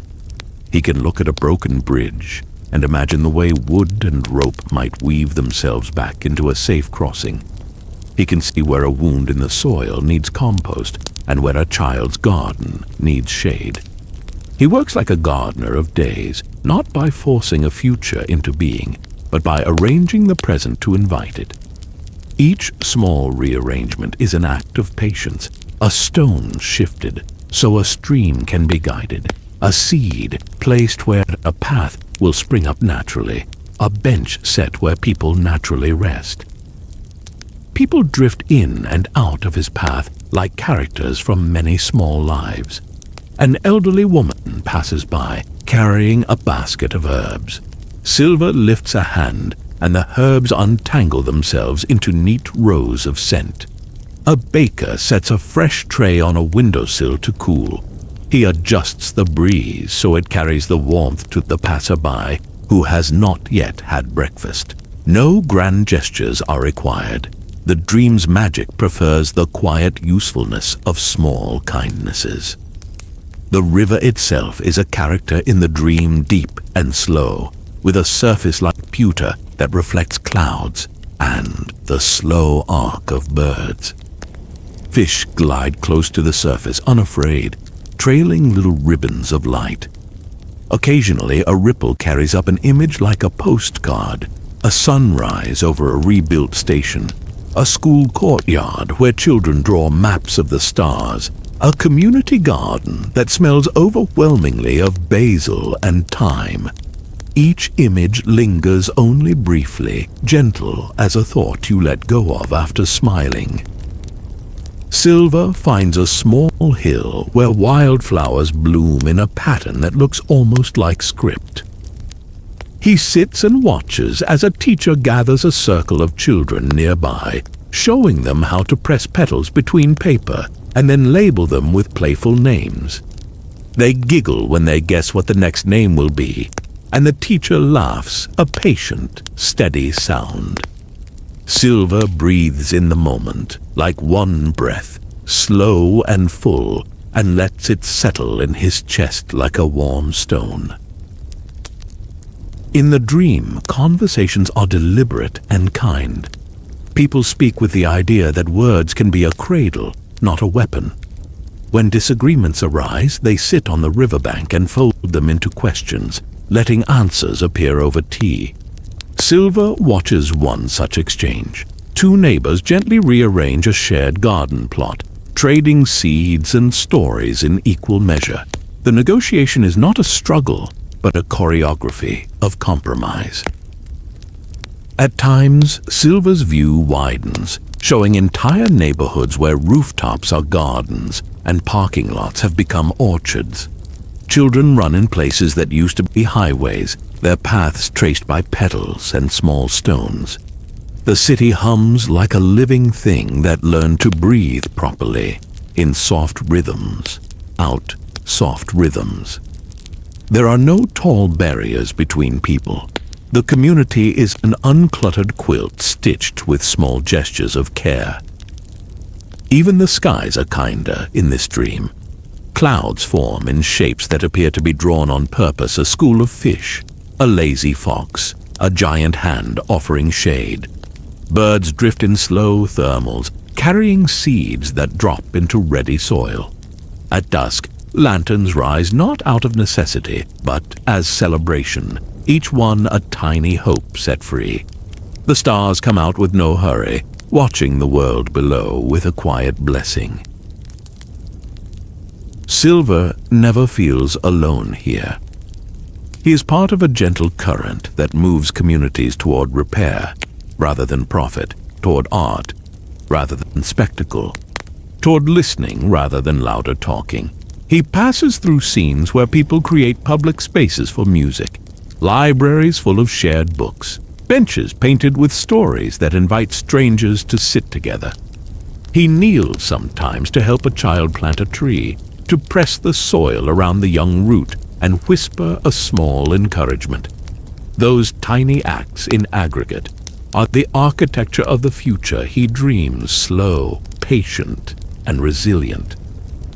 As the dream nears a close, Silver stands by a small bridge where the river widens into a shallow pool. The water there is so clear he can see his reflection and the clouds that trail overhead. A child places a small paper boat on the water and watches it sail. Silver leans forward and, with the softest touch of his power, nudges the boat so it finds a gentle current and moves toward a patch of sunlight. The child laughs, and the laughter threads through the air like a bell. Before the dream folds into sleep, Silver plants a seed in a small pot he takes from a passerby. He covers the seed with warm soil and breathes on it, imagining how the plant will grow slowly, bending to the sun in time. He does not hurry the seed. He simply gives it the right conditions to be itself. The act is small, joyful, full of trust. The dream ends not with fireworks, but with a lowing, communal exhale. The townspeople light a string of lamps along the river, each one placed with intention, and the lights trace a gentle path that leads back to homes and to rest. Silver watches the line of light and feels a quiet contentment settle in his chest, the kind of contentment that comes from knowing small stitches can mend much. You might picture yourself there with him, kneeling in the dirt, pressing a seed into soil, feeling the cool river air on your face. Match Silver's breath, long in, long out. Let the outline of a careful future rest on your shoulders like a shawl. In, In, out. When you are ready, we will float into Blaze's firelit shore, where warmth meets water in a gentle lullaby. But for now, stay a while in this soft tomorrow, held by the patient hands of a future that grows slowly and kindly. Blaze's dream opens like the slow unfurling of a warm blanket. It begins at twilight on a shore where the sea and flame have learned to speak gently to each other. The beach is wide and soft, sand cool under bare feet. The water does not crash here. It sighs, folding itself inward like a hand cupped to hold something precious. Along the water's edge, small fires float like lanterns, not consuming, but resting their tongues, licking the air and turning into trails of light that drift across the surface. Each ember holds the hush of a hearth and the calm of a lighthouse, a steady, pulsing glow that says, "You are safe." Blaze walks the shore with deliberate steps. Her robe gathers the faint warmth and lets it pool around her like a cloak. She is not in armor, she is simply present, a keeper of gentle heat. Her hair catches the light and seems to hold a moving sunrise. The flames she knows are not for fighting but for consolation, a way to bake bread in a cold morning, to warm small hands, to read a map without electricity. In this dream, fire is memory and comfort, a slow caretaker of the dark. The horizon looks like liquid copper. The sky eases from deep indigo to faint rose, and stars begin to appear one by one, like stitches in a soft cloth. The floating embers drift past, and when they brush the shore, the wet sand blushes into tiny pearls of steam that smell faintly of spice and distant wood smoke. The air hums a low, steady tone, like the background of a lullaby. When Blaze breathes in, she tastes the ocean and cinnamon.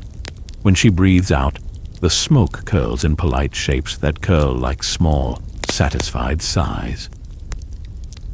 She pauses by a pool where the water is shallow and glass smooth. In it, fireflies of flame, delicate willing flames, dance in patterns that mirror constellations. When Blaze kneels and cups her hands, one ember rises and nestles into her palm. It is warm but not hot. It nestles like a small animal finding a place on a lap. She closes her fingers around it and feels the ember's slow heartbeat sinking with her own. In, out, in, out. The shared pulse is calming, a measure of steadiness that makes the world seem held. The shoreline is dotted with sculptures made of driftwood and charred seaweed, not in ruin but as careful art.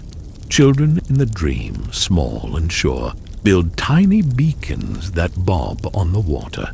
Each beacon is marked with a small ribbon and a whispered name, a way to remember someone or something. Blaze helps them tie knots, gentle, patient motions, and the kids laugh without urgency, their voices soft and ringing like small bells. She shows them how to steady a flame so it will keep the beacon lit, and the lesson is quiet. Give warmth. Don't overwhelm. Beyond the children's play, rocks rise like slow, dark islands. On their surfaces grow small blooms that glow faintly when touched by both moonlight and ember. Blaze moves among them with a care that is almost ceremonial, trailing a finger over a petal and watching it open like a sleepy eye. These flowers are fire-touched in name, but not in harm. They are more like suns that learn to be gentle. Their scent is a quiet mixture of citrus and ash, bright and safe. The sea itself is a choir. Where waves might slap in waking hours, here they hum, and each hum carries a different warmth. Some notes are low and warming, like stew simmering. Others are higher and tinkling, like a tray of small bells tilted in a slow hand. When Blaze leans into the song, she can coax certain notes to linger, a skill she uses as an attentive musician, rather than as a wielder of power. She shapes the tones to fit the mood around her. weaving a melody that holds the shore like a mother's arms around a child. In the dream, Blaze's flammability is a language of warmth rather than force. She draws small patterns into the air, and they become ribbons of light that float above the sand. People who pass beneath them feel their breath even out, shoulders loosening. A fisherman mends nets nearby and finds his fingers steady under the glow she paints. An elderly woman rests on a bench and tucks the scarf around her neck a little closer, because the light feels like an old friend. The acts are tiny. Their effect is large in the way a single soft word can alter the direction of a day. Occasionally, a larger image moves across the water, a slow shape that looks like a ship made of smoke and light. It is not a machine of travel, but a vessel of memory.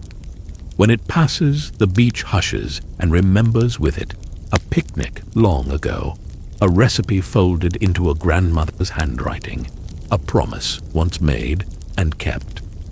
The memories are not heavy. They are the gentle kind that lay down like breadcrumbs, guiding steps home without the need to race.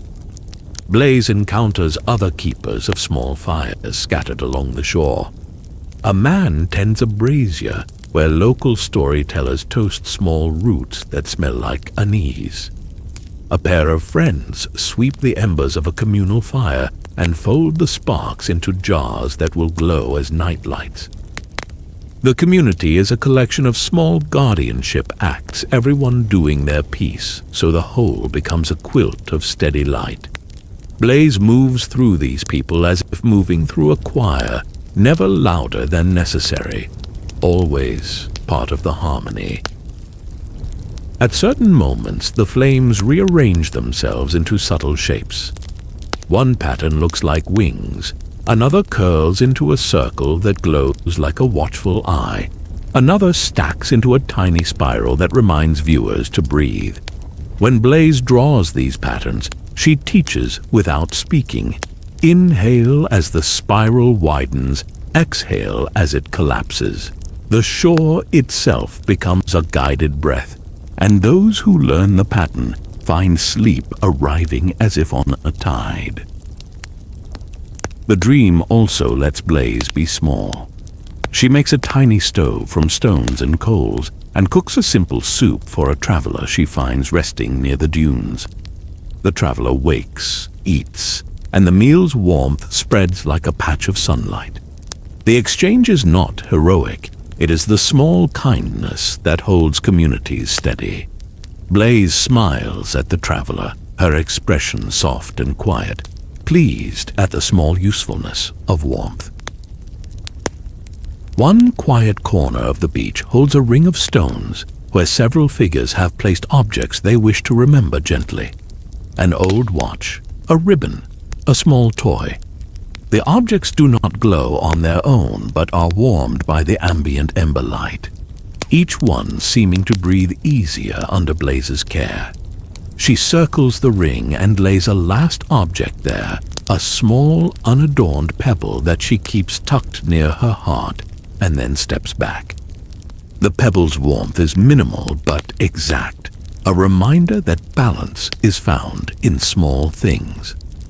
As night deepens, the embers grow denser on the water, forming a soft, ribboned path that leads to an island just offshore. Blaze walks toward it but does not cross. Instead, she sits on the sand and watches. The path of light is not an invitation to leave, but a promise that connection exists even across distances. She takes a deep breath and lets the pattern of the flames settle on her shoulders like a shawl. Before the dream winds down, Blaze stands and raises her hands. The flames respond by arranging themselves into a slow, deliberate arch above the shore, casting a gentle tunnel of glow. Beneath it, friends and strangers alike walk slowly, hands brushing the light, feeling it steady them. The arch is not a gate, but a blessing. It makes the passage from wakefulness to rest feel ceremonial and safe. When the dream begins to fade, Blaze lowers the flames one by one, as if tucking them into individual pockets of the dark. Each ember slides back into the sea with a sound like a tiny bell, and the water takes it without flare. The sky blinks its last stars in a careful cadence, and the shore exhales. Blaze pulls her robe around her and settles on a driftwood log, the firelight like a warm clasp on her shoulders. She closes her eyes and lets the sea sing her into sleep. You might imagine yourself beside her on that log, feeling the warmth at your back and the cool of sand under your feet. Match her breath. Deep in, slow out. Let the ember pulse align with your own heartbeat. In, out, in, out. Beyond the arch of flame lies the final dream, the shared meadow beyond time, where every friend rests together beneath an endless sky. But for now, stay with Blaze by the firelight sea, letting the warmth shape the contours of your rest and carrying you gently toward the place where sleep comes slowly and kindly. The last dream unfolds like the turning of a final page, quiet, inevitable, and filled with warmth. It does not begin in darkness, nor in light, but in the soft in-between where the air is neither cold nor warm, and the world seems to hold its breath. Here, Sonic and his friends gather not as heroes, not as fighters, not even as adventurers, but simply as companions. Each of them has walked through their own dreams, Sonic's first night of wonder, Tails' endless skies, Knuckles' emerald guardianship, Amy's constellations of hope, Shadow's starlight memories, Eggman's inventions, Rouge's hidden jewels, Silver's tomorrow, Blaze's firelit seas, and now they meet in the center of it all. This place is not a location. It is not Angel Island, not Green Hill, not the Space Colony Ark, or any future city. It is a meadow that exists outside of time, stretching endlessly under a sky painted with stars that seem close enough to touch. The grass is soft, glowing faintly as if fireflies have decided to rest on every blade. A stream runs through it, its water shimmering with the reflections of every dream they have carried here. And at the heart of the meadow there is a great oak tree, wide and generous, its branches holding lanterns of light that sway as though stirred by a wind too gentle to feel. Sonic is the first to step into the meadow. His shoes make no sound on the grass, and his usual restless energy is soothed into something steady. He stretches out on the hill without a word, folding his hands behind his head. For once he is not running. He is content to be still, to let the moment carry him. Tails follows, his twin tails swaying slowly behind him. He kneels by the stream, dipping his fingers into the cool water. It responds by showing him glimpses of sky bridges and endless possibilities, all the ideas he carries with him. But instead of rushing off to build, he simply smiles, because he knows there will be time. There is always time here. Knuckles arrives next, the faint shimmer of the Master Emerald's glow still lingering around him. He sits cross-legged at the base of the oak tree, back straight, eyes calm. He does not need to guard anything in this dream. The tree itself stands watch. His presence is steady, grounding the dream like stone beneath shifting grass. Amy walks softly into the meadow, her hammer nowhere in sight. She holds a lantern she has carried from her constellation dream, and when she sets it down by the stream, the water swallows its glow and sends it out across the meadow in ribbons of pink light. She sits close to Sonic, not needing to speak, her smile enough to say what words would complicate. Shadow steps into the dream with his usual silence, but this time there is no weight in his eyes. The starlight he carried lingers on his shoulders like a cloak, and he walks to the tree where Knuckles sits. Instead of standing apart, he joins him shoulder to shoulder, not in challenge, but in companionship. His stillness is not isolation, it is peace. Eggman comes too, though he is different here. He wears no machines, no schemes. Instead, he holds a small clockwork bird that he sets gently on the grass. It ticks softly, then spreads wings made of gears and takes off into the starlit sky, a gift to the quiet. Eggman sits apart, but not excluded. He hums to himself, content to listen rather than control. Rouge steps gracefully through the meadow, her jewels twinkling faintly like stars sewn into her gloves. She lays them out on the grass, not as trophies but as decorations, arranging them into patterns that catch the lantern light from the tree. When she is done, she sits nearby and watches the gems glow softly, satisfied in a way that has nothing to do with possession. Silver appears next, carrying with him the hush of a healed tomorrow. His eyes reflect the meadow's glow, and he kneels to plant a single seed in the earth. He presses his palms over the soil, and in moments, a small flower blooms, leaning toward the oak tree as if recognizing kin. Silver smiles not his anxious smile from before, but one full of faith. Blaze steps last from the shadows, bringing with her the faint heat of the firelit sea. She carries a single ember cupped in her hands. When she kneels by the stream, she places it gently in the water, and instead of dying, it floats. The stream carries it across the meadow, the fire and water at peace together. Blaze takes a place near Amy and Sonic, her presence steady and calm, the warmth of her ember lingering in the air. Now they are all here. The meadow breathes with them. The oak tree's lanterns sway gently, casting golden light across their faces. The stars above shift in slow patterns, constellations forming and reforming, a fox, a hedgehog, a bat, a flame, a pair of wings. The constellations tell their story not as battles or victories, but as a chorus of companionship, a song that says, "You were never alone." In this dream beyond time, none of them speak. Words are unnecessary. Their comfort lies in presence, in knowing that each has walked through their own trials, carried their own hopes, and still arrived here, together. The silence is not empty. It is filled with meaning, the kind of silence you find at the end of a long day, when everything important has already been said. The stream gurgles softly, carrying Blaze's ember downstream, where it passes Amy's lantern light and Silver's flower petals, weaving them all together. Each piece of their dream is present in this meadow, collected like keepsakes in a box. The meadow itself seems to remember them, the grass leaning toward Sonic's laughter, the tree's roots warming with Knuckles' strength, the sky shifting with Tails' wonder. For a time, they simply sit.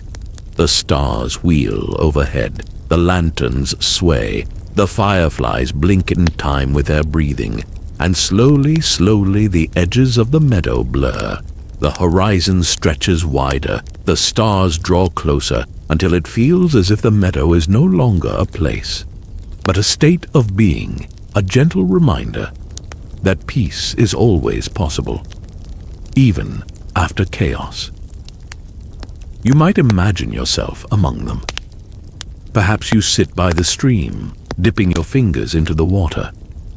Perhaps you lean against the oak tree, feeling its bark rough but kind against your back. Perhaps you lie on the grass beside Sonic, looking up at the stars. Wherever you are, the dream accepts you. It expands to make space. In, out, in, out. Each breath you take joins the meadow's rhythm. Each exhale tugs you further into calm. The dream drifts onward, and time itself becomes soft. Moments fold into each other, a lantern glowing, a flower blooming, a flame floating, a jewel shining. The meadow holds it all. At last, the oak tree's lanterns dim, one by one, until only a faint glow remains. The stars gather in clusters, as if drawing the meadow into a cosmic embrace, and the stream carries the last ember out of sight, its glow lingering on the horizon like a promise. Sonic closes his eyes. Tails leans against him. Amy folds her hands in her lap. Knuckles rests his chin on his chest. Shadow tilts his head back. Silver curls into the grass. Blaze places her hands in her lap. Rouge leans back on her elbows. Eggman hums softer and softer until his voice is gone. One by one, they drift into stillness. Not sleep, exactly, but something deeper. A quiet, beyond dreaming. And so, the final dream ends not with noise, not with a flourish, but with rest. The kind of rest that cradles you, like the world saying, "You've done enough. You are safe. You too are part of this meadow now. Let its grass support you. Let the stream carry your worries away. Let the lanterns warm your heart, and let the stars cover you like a quilt. Breathe slowly. Breathe gently. In, out, and let yourself fall into the quiet, endless dream that waits beyond time. And now, as the final dream softens and fades, we reach the end of this long journey through Sonic's world of quiet wonder. The meadow of time has folded its lanterns away. The stars have settled into their resting places, and the companions you've walked beside have each drifted into their own stillness. The story has no grand ending, because there is no need for one. Instead, there is only calm, only warmth, only the steady assurance that rest is safe here. You might take a moment to notice how your own body feels now. Your shoulders may have eased without you realizing it. Your breath has slowed to match the rhythm of the dream's steady, gentle, patient. The world outside these words has grown quieter, as if it too has decided to lie down and sleep. The story you followed tonight was never about battles or speed, never about who won or who lost. It was about stillness. It was about the secret spaces behind the noise, the fireflies over Green Hill, the glow of constellations, the hush of a firelit sea. Each dream was an invitation to step out of urgency and into comfort, to remember that even the fastest heroes pause, even the strongest guardians rest, even the brightest flames soften. Think of Sonic now, not racing, but lying on a grassy hill, watching the stars turn slowly overhead. Think of Tails drifting into slumber with the sky wide open around him. Think of Knuckles, his hands folded, the Master Emerald glowing softly at his back. Think of Amy, tracing constellations that promise love and friendship. Think of Shadow, his starlight memories glowing like lanterns. Think of Eggman, for once setting aside Invention to hum a quiet tune. Think of Rouge, arranging jewels into patterns of memory. Think of Silver, planting seeds of tomorrow. Think of Blaze, cupping an ember as it floats on the sea. And think of all of them together, at the heart of the final dream, resting side by side in a meadow beyond time. A circle of peace, a place where nothing is demanded, nothing is rushed, nothing is lost. Let that meadow stay with you now. If you close your eyes, you may still see the oak tree's lanterns glowing faintly, may still hear the stream carrying its slow song, may still feel the grass soft beneath you. Let it become your own meadow, a place you can return to whenever you need rest. Take one slow breath in, hold it gently, and exhale, letting go of the day. Again, in and out. Let the rhythm carry you the way the stream carried Blaze's ember, the way the stars carried Shadow's memories, the way the constellations carried Amy's hopes. This is your time now. Time to set down worries. Time to fold yourself into quiet. Time to drift into the soft, endless dream where everything is cared for and nothing is required of you. You are safe. You are warm. You are allowed to rest. The stories will wait for you tomorrow. The world will turn without you needing to push it, for now there is only stillness. As the last words fade, imagine yourself lying beneath the stars of Sonic's world, wrapped in the hush of that final meadow. Let your eyes grow heavy, let your breath stay slow, let your thoughts settle like lanterns sinking gently into water. And as sleep comes to meet you, carry with you the memory of this gentle journey, a reminder that even in the busiest worlds, there is always space for quiet. Good night. Rest well. Dream gently.